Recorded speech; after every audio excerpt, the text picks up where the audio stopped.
while the session is going on, and keep your mobile phones on silent mode or in switch off mode while the session is going on. In case you need any kind of assistance, our hall volunteers are around, you can ask them. Need any kind of assistance, our hall volunteers are around. Respected panel of intellectuals, experts, dignified guests, ladies and gentlemen, a warm afternoon to all of you. It fills me with immense pleasure to welcome you all to this particular session of Dibrugarh University International Literature Festival 2026, where words meet worlds. We are present here for this session titled In Depth. It is with retired Justice Subhashish Talapatra in parley with Aruna Chakravarti on her literary obras. Subhashish Talapatra, a legal luminary from Tripura, started writing at an early age. He has published 3 fictions, namely Odhek Dwar, The Door Half Open, Uddalok, The Wall Against Russian Waters, and Patam Kathir Noka, The Boat Made from Patam Wood. He has radio plays, 4 plays, and several short stories to his credit.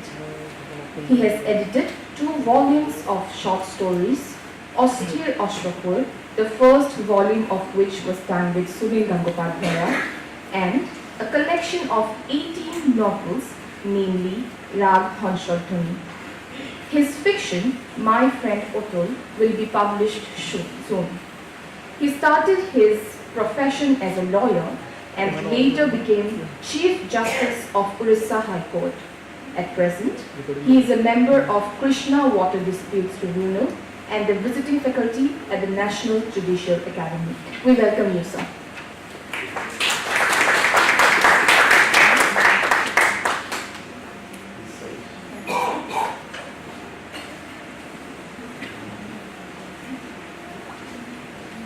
We have amongst us Aruna Chakravarti, who is an academic, creative writer, and translator with 19 published books on record. They comprise 5 novels, 3 collections of short stories, 2 academic works, and 9 volumes of translation. Her first novel, The Inheritors, was shortlisted for the Commonwealth Writers' Prize, and the second, Jarashankar, received critical acclaim, and also it became a bestseller. Its sequel, Daughters of Jarashankar, has received rave reviews. Her novel, Suralakshmi Vila, has been adjudged Novel of the Year, India 2020 by Indian Bibliography, published in the Journal of Commonwealth Literature, UK. Her latest novel, The Mendicant Prince, is semi-fictional account of the Pawar legal case, was published in July 2002. It was shortlisted for the Rabindranath Tagore Literary Prize 2024-25. Her latest collection of short stories, Creeping Shadows, 13 Ghost Stories, has been released. Her translated works include an anthology of songs from Rabindranath Tagore's Gita Vitan, Sharat Chandra Chattopadhyay's Shrikanta, and Sunil Gangopadhyay's Those Days, First Light, and Primal Woman stories. Another collection of short stories, selected and translated by her, namely Rising from the Dust, contains 12 stories on the lives of Dalit women. We welcome you, madam.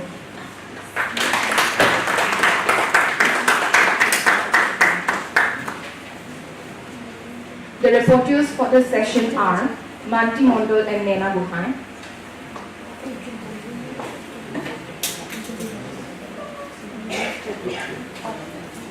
Someone please help me.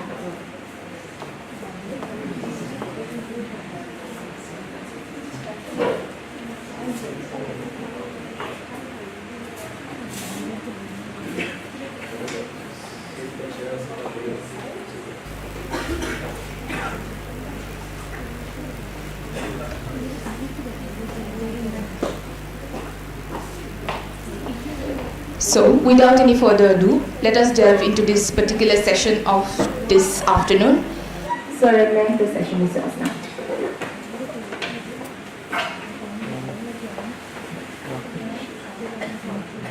know how difficult it is to run a post-lunch session. It's open.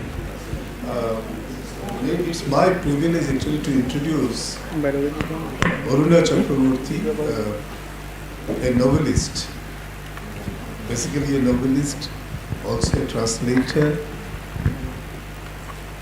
and her job is a very distinct and distinguished style of writing. By now you have understood that she is a Bengali, but her adopted language is English. She has not written any novel in his own mother tongue. In Bengal there is some big literary figures tried to write in English, but they returned back to Bengal. But Aruna Chakraborty never returned to Bengal to write about it.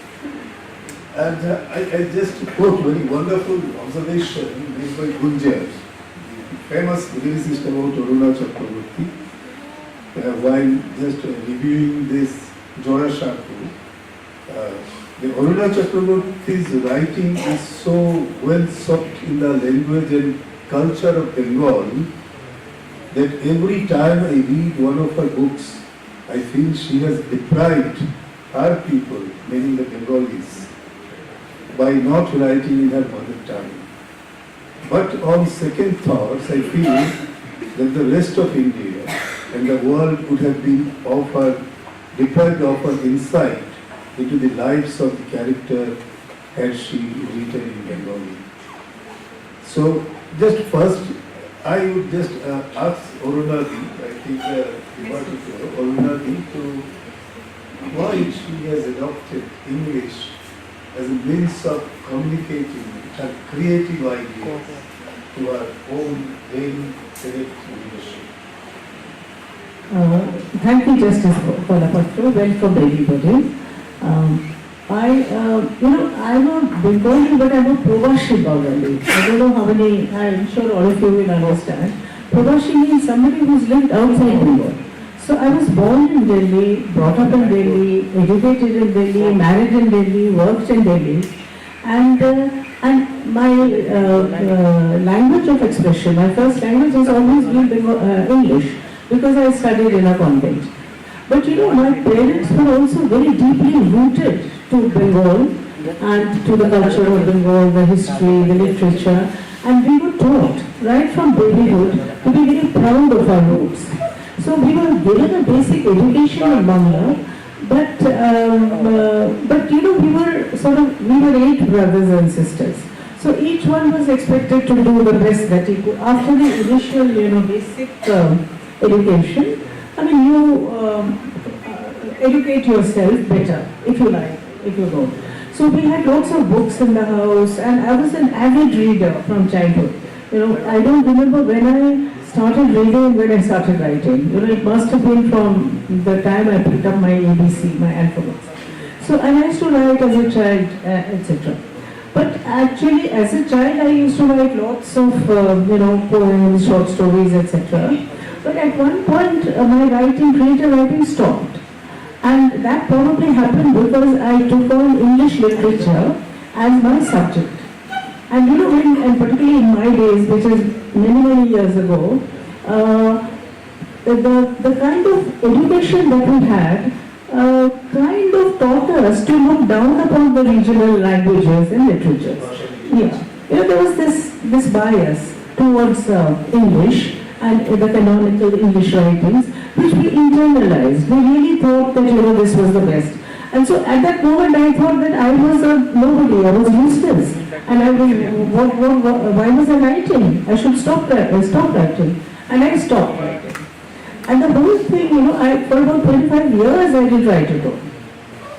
After that, by a very fortuitous circumstance, I took up translation. That is another very long and a very interesting story, but I'm not going to do it right now because I'm sure we don't have the time. Later, if we have the time, maybe I can tell you how it happened.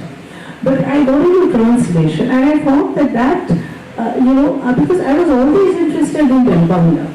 I don't know the other regional languages so well. I know some Hindi, but I have read the translations of other languages like Tamil, Punjabi, everything. But Urdu. but I actually know two languages well, and that is Bangla and English, because I am largely self-taught.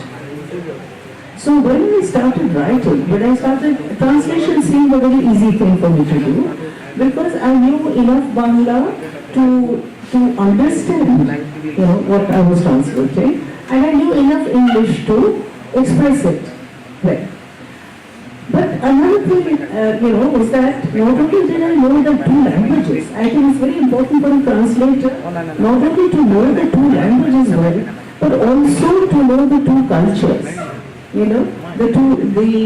The history, the sociology, the shifts in thought, the evolution of each race, the two cultures that we were exchanging, negotiating, in England and in more.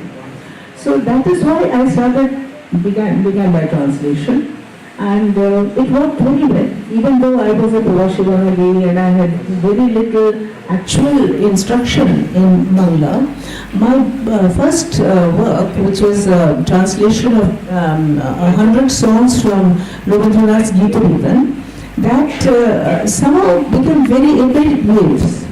It just, and even the critics from Bengal, had no problem with my translation. They, in fact, wrote very flattering reviews. So I thought that, Bangla is my soul, but English is my expression.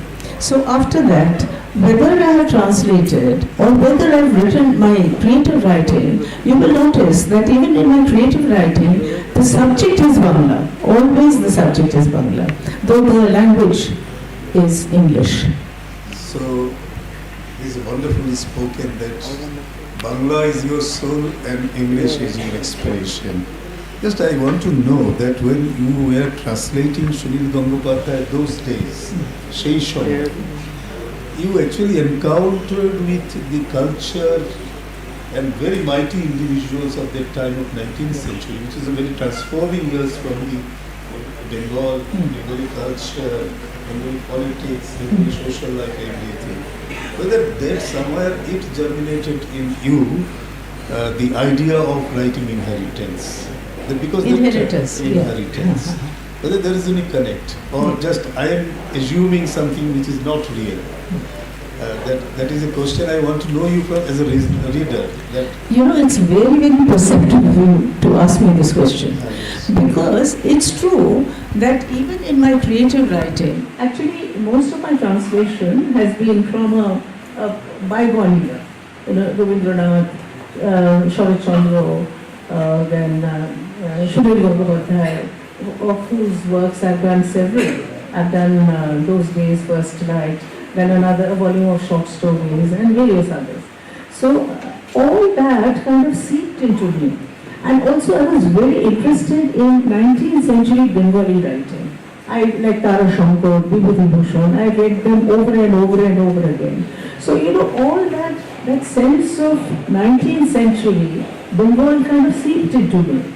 So that when I started writing my own work, my own creative writing, I find myself writing about the past. And I am a present day writer. I've been principal of a college. I've been here with the university for a very long time. A lot of people ask me, why don't you write about present day subjects? For instance, students, their psychology, how they react to certain things. Strangely, I don't know why, this I can't explain, I keep going back to the past. Whenever I write, in my creative writing, I go back to the past. So to that I ascribe my translated work. I learned from Rabindranath, I learned that you could write in prose, but it could be lyrical. Prose need not be dry, arid, just matter of fact. You could write lyrical prose. From Sharat Chandra, I learned that the brevity and precision of his writing.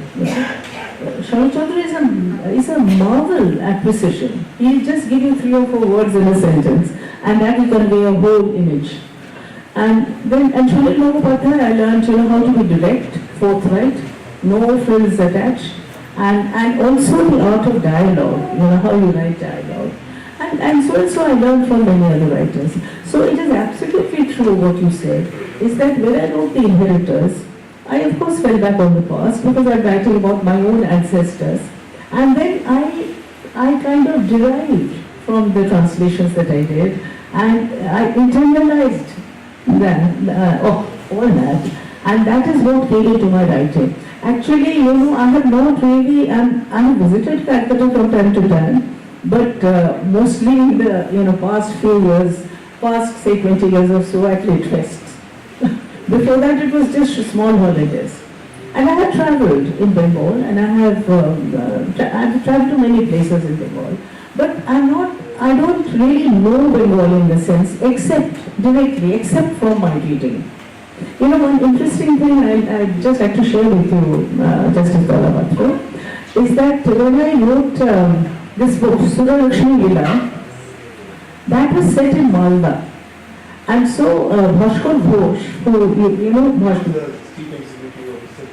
yeah, he's a very well known. He wrote a review of this book of Sudha Lakshmi Lila, and he told me, my first posting, he was an IAS officer, was in Malda. So how long have you lived in Malda? So I said, I went for 1 day. So he said, but how, you seem to have got the entire ambience of Malda. I felt I was returning to my younger days when I read your work. It's a very interesting observation that I'd like to make. That the first novel of Arunadi is Inheritance. It is regarding the status of women in the time in particular. It is the seed of the entire novel that grew up with the narratives. And 2009, what Arunadi was telling in 2008, we both were incidentally in Dhaka, where she read a passage out of Inheritance in a program. No, maybe I read a passage in one of the bookshops, yeah. But did you attend the performance? There was a performance. Yeah. Okay, yeah, there was a reading in a bookshop, yes. That day itself, it attracted my attention. How wonderfully the minute detail of the lady.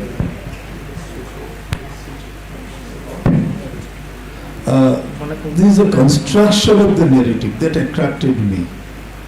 It is like a stitch work. Every emotion was stitched in that passage. The pain of a young widow, she has painted in such a manner. I would ask the young readership here, the listeners who are listening here, to read Inheritance, to know Arunadi about her literary ideology. If I say that she is a feminist writer, she would take it as an offense because she is not. I believe she is not. She has given the spectacle before us. How by way of the societal norms, the restrictions, the women in the most enlightenment era of Bengal were subjected to invisible tyranny. That's the core of that novel, as I understand. I read it later on. And that the 19th century is the obsession of the historians. And 19th century was taken up by the novelist, by the essayist much later. Those were creative writing, like Sunil Gangopadhyay is one of the work called Shei Shamoy, those days. It was all in the 19th century. Why the 19th century is Bengal watershed age of transformation. It is insemination with the Western ideas, Western literature, Western culture, but at the core of it there was a resistance that you will not be swayed by this Western influence. Both were existing simultaneously in that time. And that is the great story of engagement and dissent. And Arunadi has portrayed that when translating this Sunil Gangopadhyay Shei Shamoy. I just give for you because you have perhaps not read that this big Bengali novel she has translated for Penguin. That there is a character called Kali Prasanna Singha. I was talking to Arunadi that other day before coming here. He was a big businessman of the then old Kolkata, He has a huge amount of estate and money.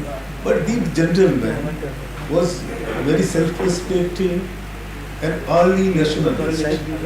That my culture should get the recognition, will not be dominated by the Englishman culture. What he did first, you will be astonished to know, he paid entire the money for translating entire Mahabharata, which is written originally in Sanskrit, into Bangla, Bengali language. And that was the beginning, because this translation changed the entire this landscape of literary emergence in Bengal. And moreover, in 1921, it was the intervention by the great Ram Mohan Rai that he was a Persian scholar. You will be astonished to know.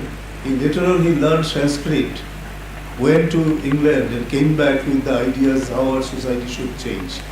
He was the first person who actually founded the Brahmo Samaj. You know this. The Brahmo Samaj, initially it was started, the initial debates were initiated by Keshav Chandra Sen and the followers. But Ram Mohan Sen given it the structure into a form of establishment, which just says there is only one Brahmo, there is no other gods. So it is going far away, drifting far away of so-called Hindu, this understanding of the gods. That usually it says that 33 crores of God and goddesses there. But there is a huge criticism at that point of time that Ram Mohan Rai and these co-travelers are mixing the Hindu religion with Christianity. They have borrowed this idea from Christianity. But Ram Mohan Rai's answer was very direct, and he said, no, because we forgot one of the very strong philosophy of Hindu religion, that is Advaitavad. It comes from non-dualism, that is existence of the one single God. Because of the priest dominated the Hindu religion for a greater long time, so that the complexion of the religions has entirely changed. This 19th century's journey, and it is an expedition, not journey, started, and for first of all, we must appreciate it till the emergence of Ishwar Chandra Vidyasagar, who vigorously campaigned for the education of the women in our society. So, Widow remarriage. The widow remarriage. Also the remarriage of the widows. That is a great achievement of this person, apart from translating the Sanskrit literature into Bangla. And his primer, it is still read, it's still taught, this Ballo Shikha. It is sold about billions of copies by this time. That in between one very iconic poet emerged. One was forgotten, Rangolal Bandyopadhyay. And another is Michael Madhusudan Datta. And his great epic poem is called The Slaying of Meghnad Bodh Kapu. Is actually transformed the Bengalis' creative mind, because in that long poem, it itself called Kabbo, means the Kabbo is the translation of epic. It is shown the Ravana was an aggressor, and the killing or slaying of Meghnad was a cowardice by Lakshmana, Ram's younger brother. So it was a challenge to the Ramayana's basic concept at that point of time. There was a lot of criticism, a lot of people just made fun of Madhusudan Datta. This is not a poem, because Madhusudan, it is written in first blank verse in Bengal. And Madhusudan learned this blank verse not from India or the English literature. He learned it from the Italian language, the blank verse. Milton. Milton was his first I am telling you, Italy was experimented with the blank verse. That from there it journeyed to England. And it is the Paradise Lost, it was the very close to heart of Michael Madhusudan Datta.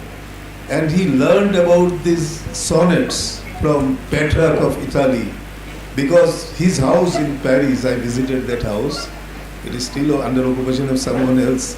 It is in Versailles. The Versailles, those who have traveled Europe might know that Versailles is a point from Italy, Versailles, then to Paris. And he was living in Versailles. So he has a lot connections with the Italian literature. But he failed in his venture in writing in English, unlike this Didi has succeeded in that. Madhusudan could not see the success of the literature in his time. So this transformation of Bengal took a much huge time when Rabindranath Tagore, Dijendralal Rai, all in this backdrop appeared in Bengal literature, and Rabindranath took away the language to a far, far greater height. And Purnadi has a very patient from Rabindranath. She just now told you that she translated 100 songs of Rabindranath Tagore, and it's very difficult to translate, I tell you. Actually, there's a second edition with 120. 20, right.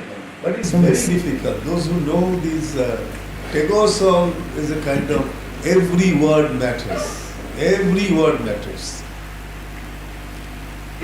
I just tell, already perhaps I don't know that whether you have translated these.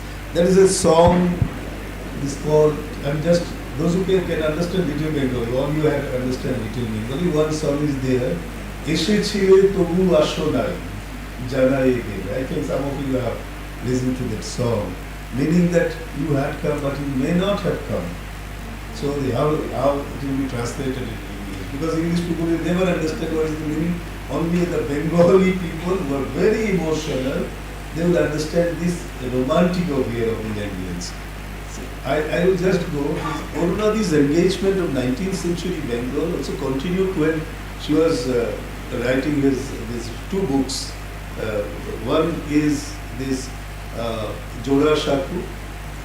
That is about the Jora Shaku was the cultural center and incidentally the house of Tagore's in Kolkata, and it was the cultural center of Bengal at that point of time. All sort of experiment like setting up of industry, culture, theatre, translating the foreign literature, paintings, drawing cartoons, all are unknown.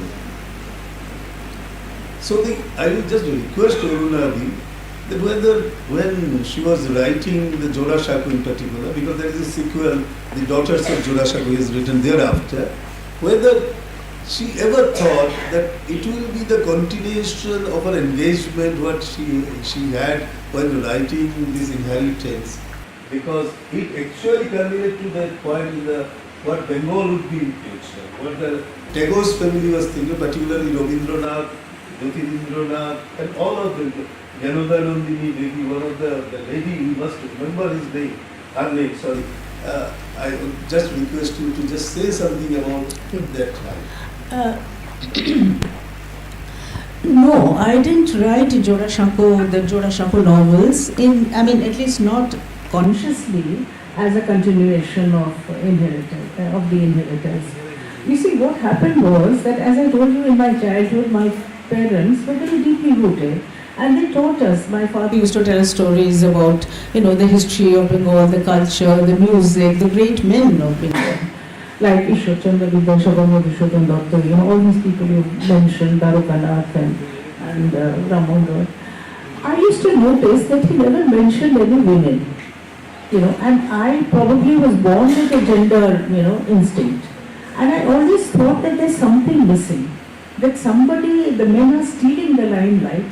I'm sure there were some women who contributed, because this whole period that Justice Kolapatru was talking about is also known as the Bengal Renaissance. When a whole culture, a world kind of changed, like the European Renaissance, and it became, as you rightly pointed out, from a religious presence, a religious ambience, to a secular, or to a more embracing, and a more modern, enlightened atmosphere. So it just brought the Bengalis up from a very pretty narrow, primitive, idea of how people should live to a more modern, secular kind of a notion. So you see, when I used to, something used to rankle. I used to keep thinking, why no women? And even as a child, I sort of thought, one day I'll grow up and I'll write about the women of Bengal. So when I grew up, and of course, other things came in and I forgot about it. But it was after I retired, and of course I was reading all the time, as I told you, I was reading all the time about all the novels which are concerned with gender, all the great writers. And so after I retired, I thought, look, this book has to have a lot of research. It can't be just written like a novel. And this is the time. If I do it, then this is the time that I have to do it. So I started collecting material on all the women of Bengal. And then I found that there was many women who had contributed, to this huge effervescence that happened in society. But hardly anybody knows their names. And but naturally I couldn't write about them all. So gradually my interest zoomed in on the Tagore women, the women living in Jorashanko. Jorashanko is actually a locality in Calcutta. But because the Tagore mansion was there, and that is where Rabindranath was born, that that house itself has sort of taken on the name Jorashanko. Like today, if I say I'm going to Jorashanko, people will assume I'm going to visit the Tagore mansion, which is now a museum. The West Bengal government has turned it into a Tagore museum. So when I started researching, gradually, as I said, I zoomed in on the Tagore women, and I found that many of the women had had contributed largely. Justice Talapatru just now mentioned a lady called Ganodhanondini. Now, I'm sure none of you have ever heard the name, unless you've read Jorashanko. Now, she was the wife of Rabindranath's second brother, who was the first ICS officer of India, the first native ICS. And his wife, she was married at the age of 7 when she came into the family. And of course, her father-in-law, Rabindranath, he was actually the founder of the Adi Brahmo Samaj. And he had very contradictory notions of how women, have to be treated.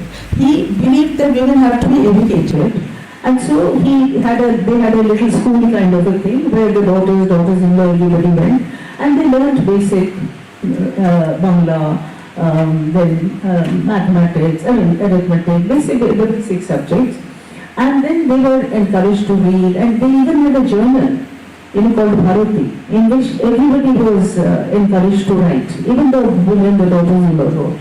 So she had this much education, not more than that. And yet, her agency was so great that she was the first daughter-in-law of the Tagore house to step away. There was a unwritten law that no daughter-in-law of the Tagores could leave the house in Jorashanko. The husband may have postings, in different places. The husband may be wandering all over the world, but the wife stayed put in the Andar Mahal, which they used to call the Overroad. Overroad literally means obstruction. So imagine. So it became very odd because they were given an education and yet they were restricted to the Overroad. So they were given an exposure to life as it is lived in other places, and yet they were stuck in the Overroad. Ganodhanondini was the first woman who accompanied her husband on his first posting in Ahmedabad. And in those days there was no direct train, so they had to go by ship to Bombay and then by road to Ahmedabad. So in Bombay she saw the Parsi women wearing saris, and they wore long-sleeved blouses, and they wore these saris with what they called jackets in those days. And they wore the sari the way most of us are wearing, but with the achal on the right shoulder. Now she was used to the Bengali way of wearing the sari, which was just tucked in from both sides, and the achal, it came like that. And these women, there was no concept of blouse or petticoat or anything. So the women, whether they are rich or poor, and the rich may wear Banarasi silks, the poor may just wear something resembling a gamcha, but the standard was the same. It was just a 5-yard length of cloth, which they wrapped around themselves, and they had to keep a ghumta. Now, if the ghumta came, above the waist, then the breasts could be seen. If if she pulled the ghumta lower, then the back would be seen. So the tendency of women became to crouch. They were constantly in a crouching position, to prevent people from seeing either the front or the back. And that is why many Bengali women, even today in the villages, you will see they have a hump in their backs. And earlier, there were more hump-backed women. Their backs were bent from this kind of posture. Now, Gandharmandini saw the way these women, the Parsi women dressed. She introduced the idea of a jacket and a chemise, and also she wore the sari in the same way, but she threw the pallu over the left shoulder, since she was used to, and held it with a brooch. Now that gave, so when she came on her furlough, her husband's furlough, holiday or whatever, she introduced this kind of dress to all the women of Jonashapur. Then she put in an advertisement in the paper saying that, Mrs. Gyanodhanandini Tagore is going to demonstrate the new way of wearing the sari from such and such to such and such, from 4 o'clock to 6 o'clock. So anybody who is interested can come. So first the elite, the rich, came to watch her. Then gradually that mode of dress, percolated down to the middle classes and into the really poorer classes. So she not only gave women a more sartorial, a better sartorial appearance, but actually changed their posture. She gave them a new posture. So she was such an amazing woman. And there were so many other, firsts to her credit, as you know, as many of you know. But nobody has heard of them. Nothing now. Please. Let's finish up on this session. So,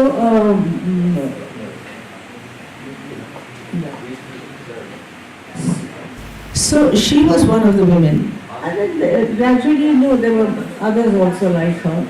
And so actually, as Justice Kalapatra said, that the Tagore household became the hub of the Bengal Renaissance. And the Bengal Renaissance naturally moved towards nationalism, the national movement. So it's a very, very important part of history that Shuminda has dealt with in his 2 novels, and which I have translated. Part of historical episode I also relate to what Orunagi just told us, that Gyanodhanandini Devi in 1905, you remember during the time of the Bengal partition by Lord Curzon, there was a lot of Tagore family was in the epicenter of that movement against the partition of Bengal. That time Gyanodhanandini Devi fundamentally changed the Bengal politics. She first preached the Hindu nationalism in Bengal, and she spoke in the town hall of Calcutta, that time Calcutta, now Kolkata, that why the Hindu nationalism has to be preached. And Rabindranath was initially supported her, but later on she immediately realized that is a very dangerous fallout in Bengal culture. So what was her first response is a novel called Gora. I think you should read this novel because it is very relevant in the present time. Gora was brought out as a Brahmin. Understand this word, the Brahmin, and he was very pious life he was leading, and he has a hatred for the Christians and other people. But by turn of time, he realized one day the secret was revealed to him that was born out of a Christian planet. And that was the contradiction, that was the searing the pain in Gora, let him realize that ultimately caste, ultimately the religion is not the final identity of a human being. It is the human existence, it is the humanity that is the religion of the human. And that actually has also was the philosophy later on Rabindranath Tagore spoke in three his very great lectures on nationalism, three lectures. And the first lecture was given in US and one was in Japan and last one is also given in England in a different form. Three lectures were published in 2015 and 2016. He says nationalism cannot be the way of our life. It will destroy everything that we have inherited from our seers, from our persons. And during that time, I will just give a relation. Rabindranath has written is one of his famous novels called Ghore Baire, Home and the World. A few months back, actually, I just Bengali department student in Tripura University, that how bold that novel was. That there are 3 points of the disengagement and engagement. One is represented by this Nikhilesh, who is a Jamindar, he used to love his people or subject, and another is a Hindu nationalist leader, Shandip, and in between, as Urvadi was saying, a woman. Some reviewer thinks in that woman Rabindranath also had some resemblance with the character of Ganadhar Nandini Devi because she was the first lady came out of the Tagore's household. That is a very interesting novel. And in that novel there is a character, fourth character, that is very important. Usually we do not give much importance to that character, the young boy, Omullo. Omullo was swayed by his emotion of the nationalism. A boy of that year, he was hardly 16, 17 years of age. He committed a dacoity to plunder the money for purchasing arms, and later on he realized that this is not the way. So he came back to Bimala. He told Devi, তুমি যে গয়নাগুলো দিয়েছো সেগুলো ফিরিয়ে নাও. Whatever the ornaments you have given for the purpose of politics, please take them back from. But Shandip denied to me. This Omullo, and also I just realized because I will put a question thereafter. Omullo re-emerged in a Tagore's one of the most eminent play, Rakto Korobi, as Kishore. This when the play starts, we see the Kishore is rushing to Nandini. This reference was there. We will come back to that. That I have collected a red all India for you. Then Nandini says, don't do this. This Sardars means those who are looking after these mining, they will lash you out. And Kishore says, I give a damn care. This is a emancipation of a new idea of a nation. And that is because it is reflected of the state of our independence struggle. And Rakto Korobi and about Nandini, Unnadi has given a reference to the daughters of Jora Shakti. I think that we must elaborate that part because it is very interesting for the young listeners. Rakto Korobi was written by Rabindranath when he was on a visit to some place. I think it was in Assam somewhere. Shillong. Anyway, he actually, what happened was that actually I read it more as a story of environment, the idea of development, but natural development, not harsh, aggressive development, balanced development. Because actually what happened was he was in Shillong, in somebody's house, his cousin's house, recuperating from some illness. And he used to go for walks every day, and he used to see a little plant with Rakto Korobi's red oleander. It's a flower with a red flower. It grows, it's quite common. So he used to see a plant and he used to like it, he used to pass it every day. And at the same time, a lot of construction work was going on in that, just very close to where that plant was growing. So one day he just saw that a whole lot of iron and sort of all that construction stuff had fallen over the plant and destroyed it, over the tree, over that tree. And he was very, very upset about it. And he felt really, he took it to heart.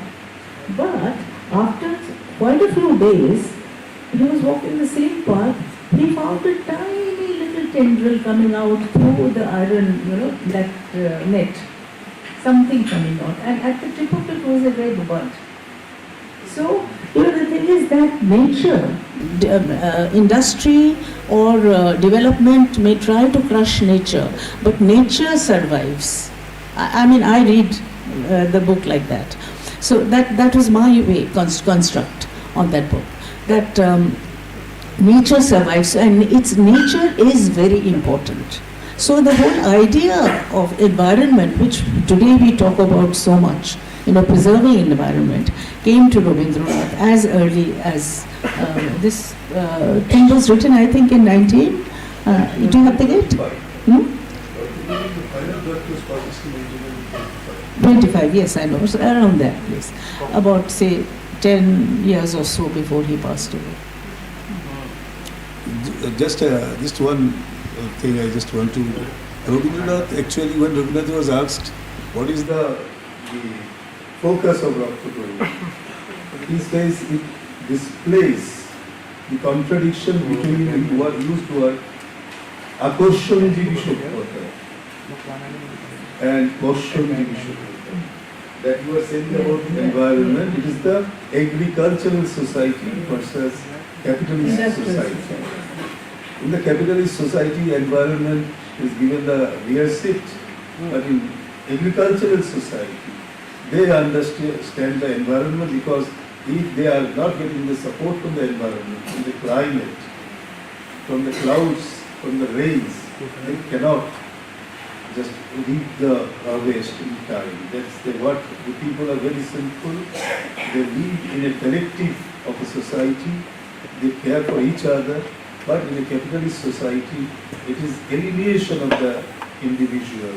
They only think of themselves. I have got it, okay, fine. What is happening to others, I don't care at all.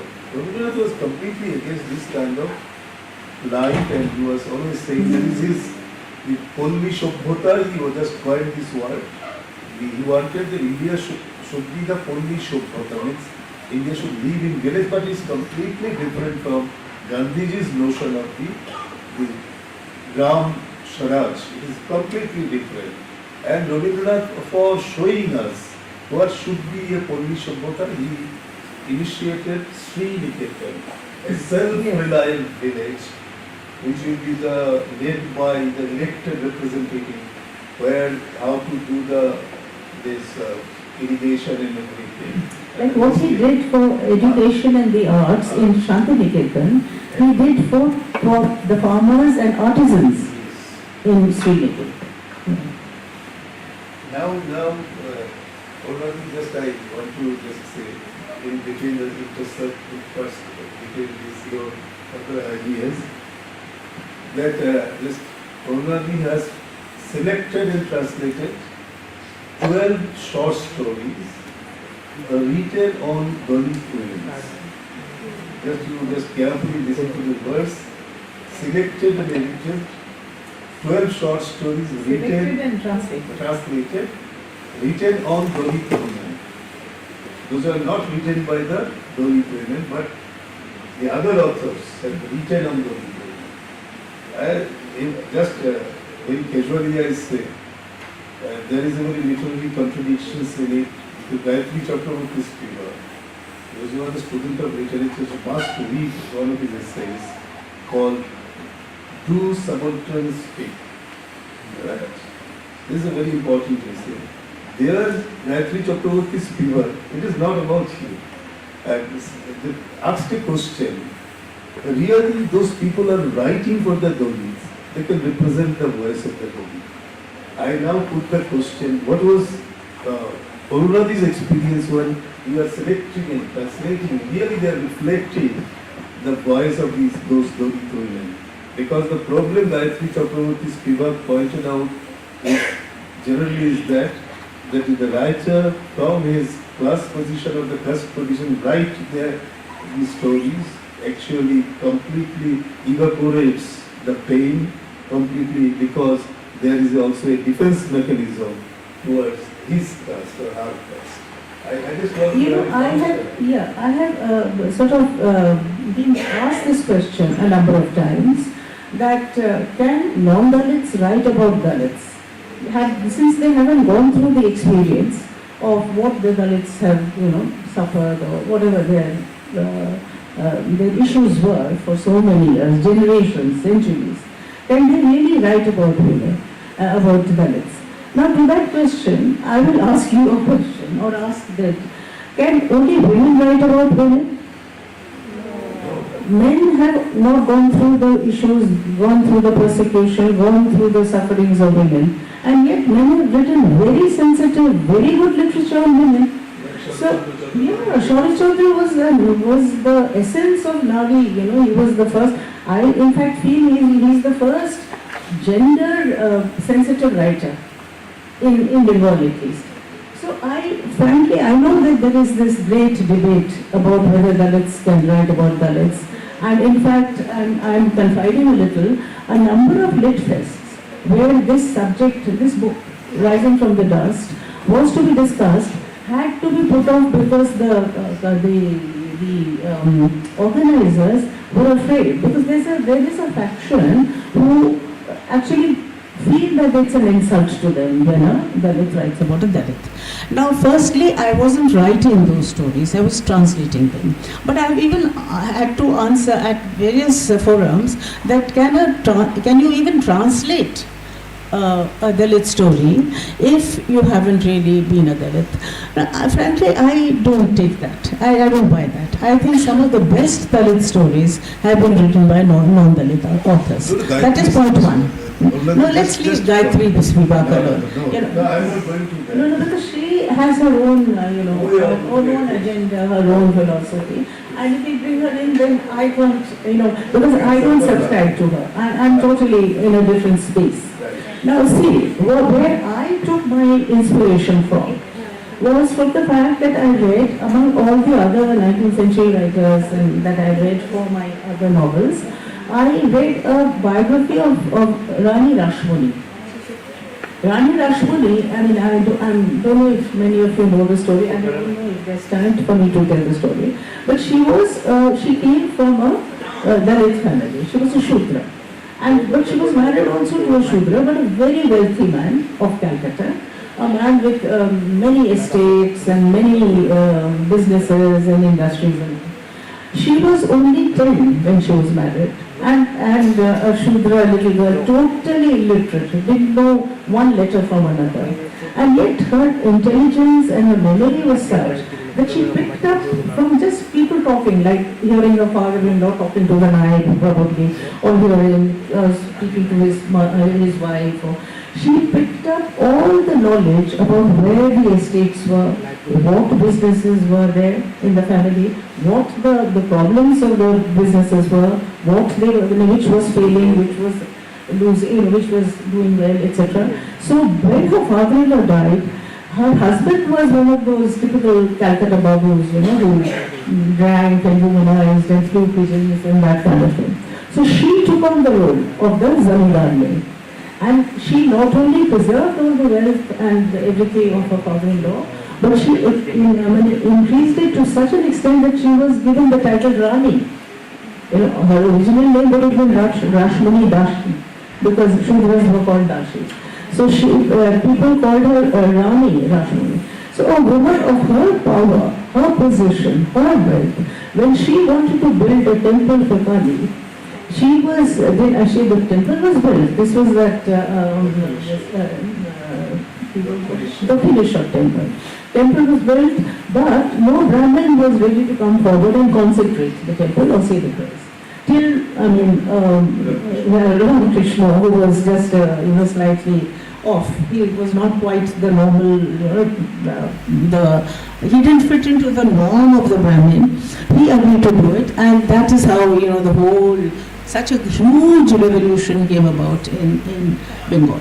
So my thought was that if Rani Rashmani being such an important figure, had to suffer this kind of humiliation. She went from pillar to post requesting people, please come and consecrate. But they said that first, you're a Shudra. Shudra has no right to build a temple. Secondly, you're a woman. What right do you have to build a temple? So she suffered from a double stigma. First, the stigma of caste, then the stigma of gender. So I thought, if a woman like her had to be humiliated like that, what about ordinary middle class, lower class women, Dalit women? How much they must have suffered. And then I came upon, of course, Chandalika is part of, Rabindranath's Chandalika is part of our Bengali, it's part of our souls. So I found there was a line there saying, what is that line?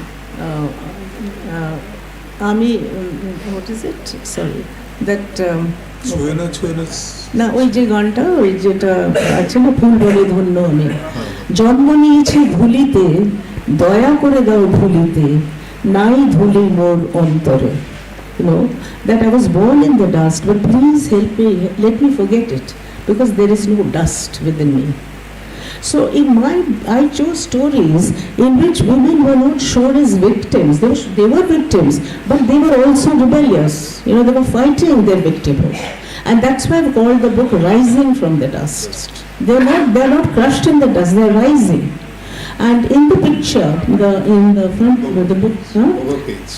On the cover page, there is a hand.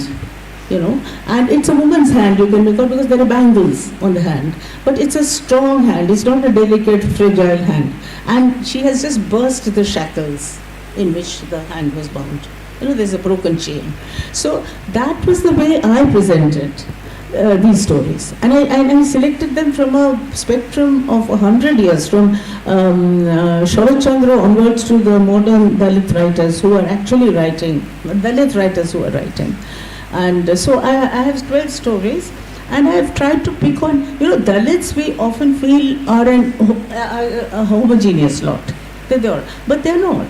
They have a lot of, sects, subsects, subcastes also. Some are untouchables, whose, even if a shadow, you cross the shadow, then you lost your caste. But others are more acceptable, like Dedis, the water gypsies, snake charmers. Or like Boshtuns, who you don't let them into their house, but you give them arms and they sing and all that. So there are different varieties, there are different levels of persecution, and I tried to bring in as many different types, groups as possible in these stories, and the different kinds of persecution and how they are dealing with it. Like in the first story, there is a woman whose husband has died and she's a Dalit. So all the villages are trying to take away her land. The panchayat head is trying to take away her land, and they are sort of pushing her towards it. They're saying that you're so young, so beautiful, why are you living a life like this, making dung cakes and booty and all that. So why don't you go to the town, and make so much money? Like they're forcing her into prostitution. And after a while, and they're raping her, they're harassing her.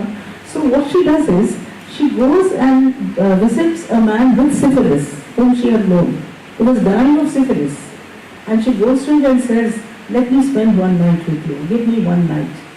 So she comes back infected. She keeps her doors open, so that all the men who come to rape her are also infected. So this is, and it's called a fortress. She's made her body a fortress. So these women are strong, they're powerful, they're fighting. They're not dumbly accepting their fate. That is the way I've thought of this book and written this. That is the reason I think when reviewing this book, I found the expression used by some reviewer very important. He says, it's authorial latency which strikes the golden mean between the innocence and ignorance.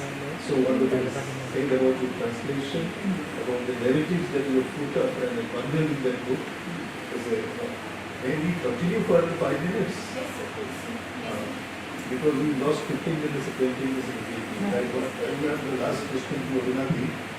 Runati was mentioning when introducing her creative writings that her recent collection of stories, The Creeping Shadows, 13 ghost stories, is very interesting.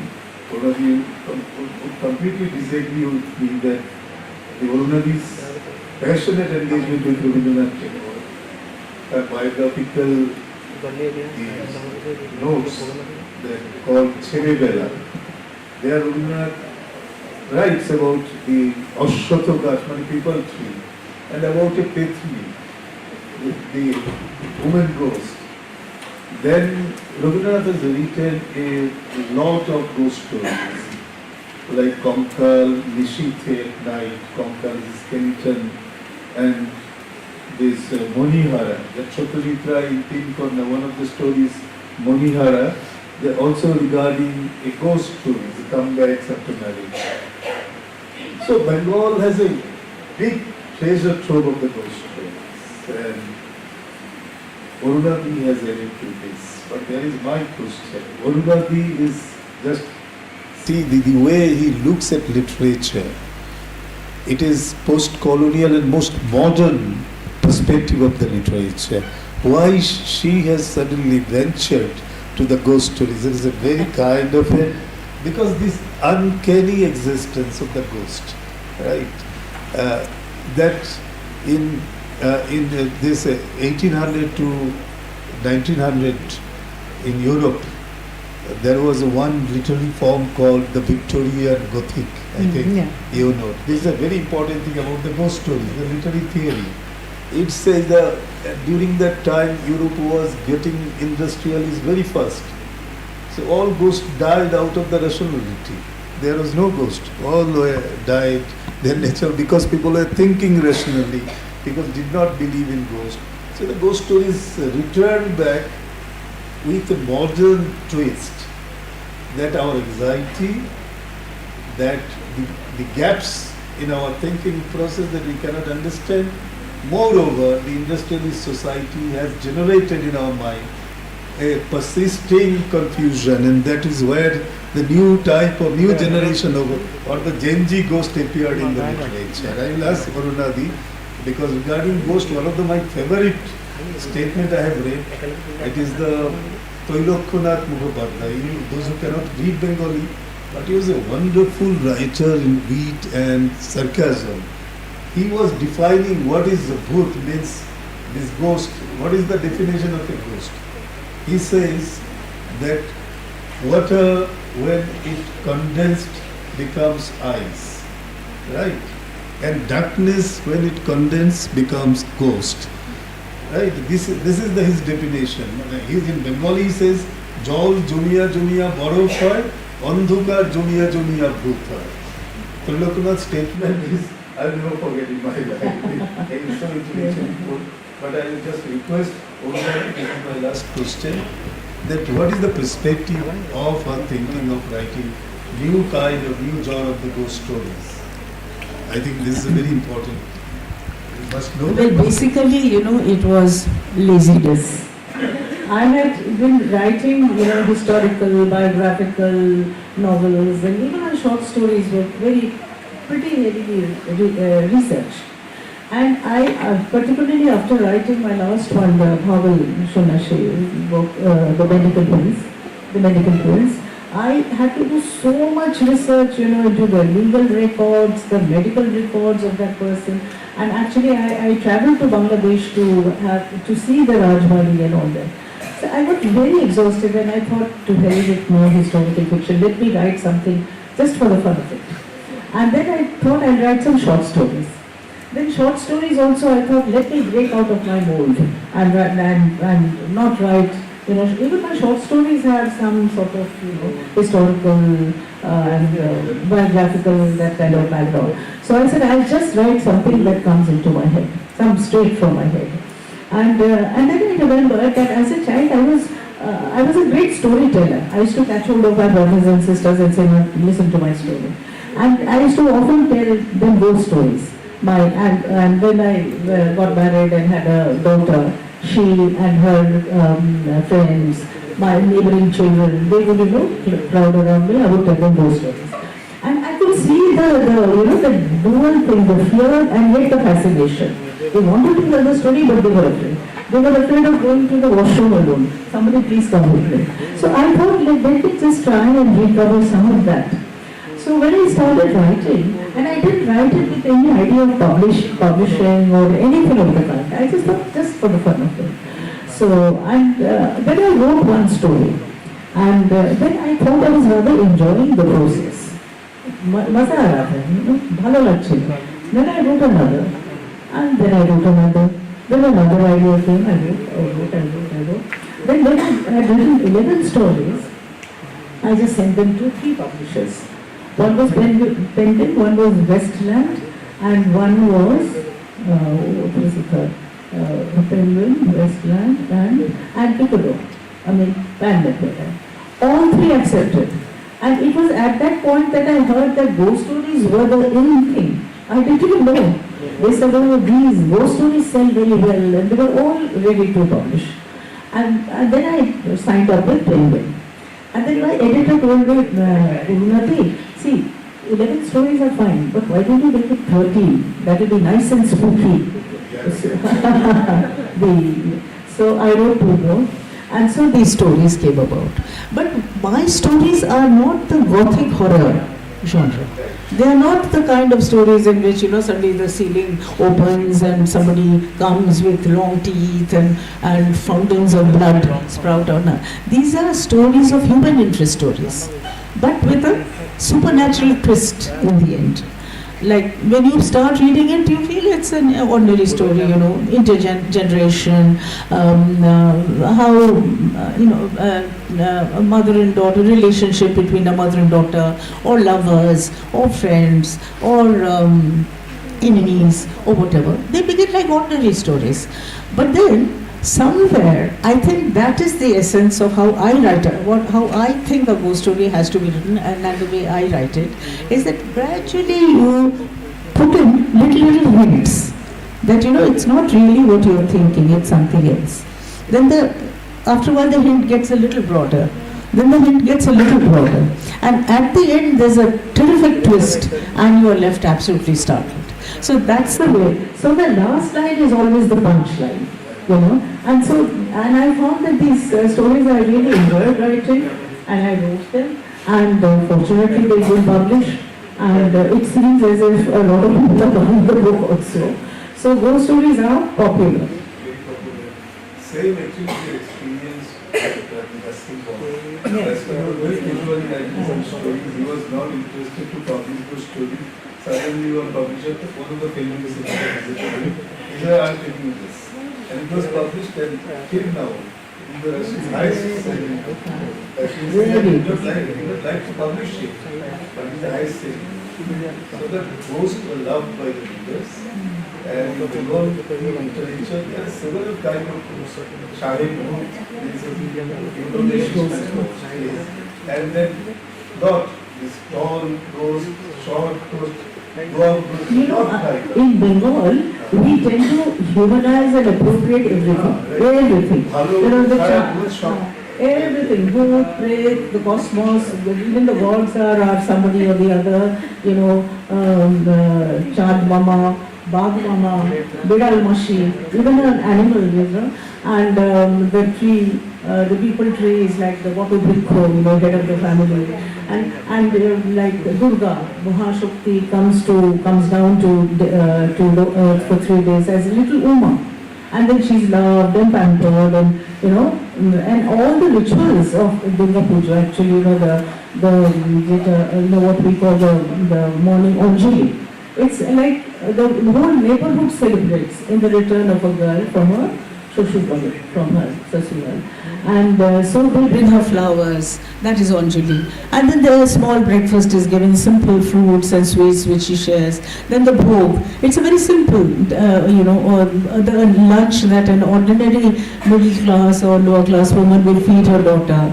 Then the last thing, that arati, is actually the ritual of the mother decorating her daughter, combing her hair, then putting on jewels, then finally seeing her face by the light, holding a mirror.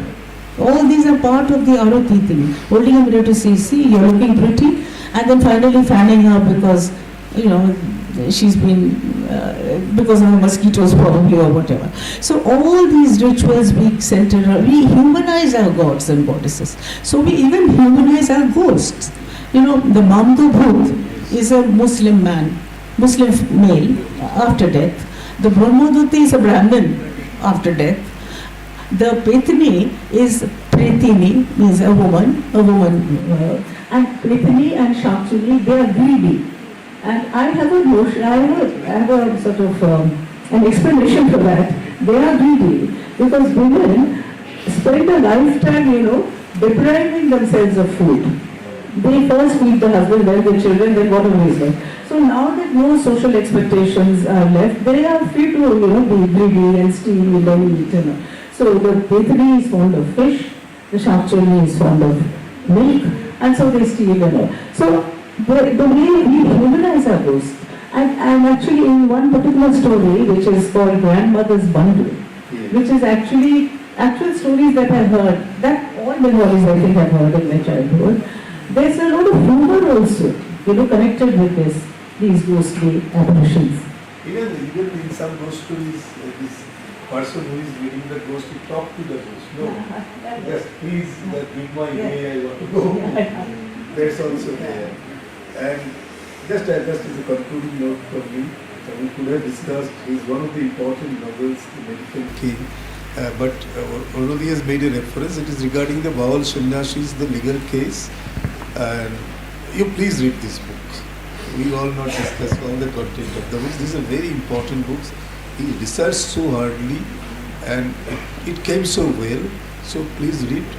And that there is a different shades of that character. He has very carefully portrayed that gentleman without diminishing the historicity, but it is not fully a historical novel. It is almost a fictional novel.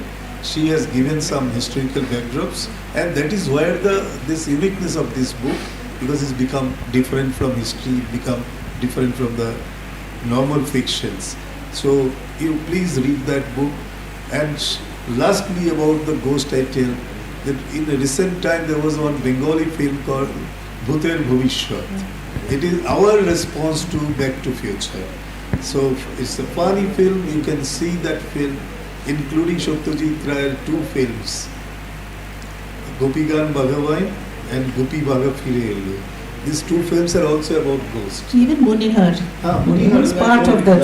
Part of that. That you just see. Hope if you have any question to Orunadi, because it is a rare occasion you are getting her in amidst you can just ask any question to Orunadi about anything of literature, of her writing, about her. You are free to ask the question. We will utilize another 5 minutes time. I think it will not disturb other session. Okay, fine. You can ask any question. Don't shy away. Whatever you think about literature, please ask. I would love to hear you. I have also been a teacher and I have also been principal of a college. So I am used to students. I love students. So please feel free to ask anything you like.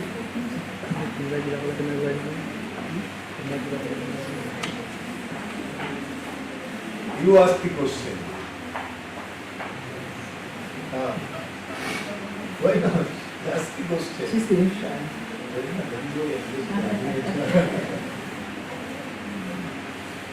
So I think there is no question. We cannot push someone to ask question anymore. And for listening so patiently, thank you all. And my respect to Urunati, I think she would write more for us. And she would write as brilliantly as she is writing and provoke us having a discussion through her nature, having a dialogue with her about her social ideas, about her own brand of feminism, and I hope she will be producing very soon another surprise for her in the following. Literature novel, I do not know, or a collection of short stories. Yes. Thank you everyone. Thank you, Dr. Sharma. And thank you, audience, for being so patient with me. And I especially thank you for, endorsing my book, The Medical Prince, because it is a legal case, and you are a lawyer, and you couldn't find a flaw with it. So thank you.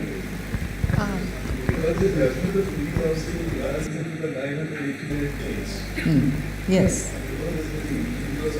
Yes. Yeah. Oh, there were many different views. So, thank you. There's a tiny announcement. The authors are requested to go to Rangar, the authors lounge near Rangar auditorium. The protocol volunteers may guide them because we do not have a session right now. You'll be served tea there, and post that you can go to the formal inaugural session. We thank all the audience for being patient listeners, all the dignitaries being here, and we especially thank our panelists, sir, for asking all the right questions, for digging out everything that is in man's mind. Thank you both so much. We had a very good time. Thank you.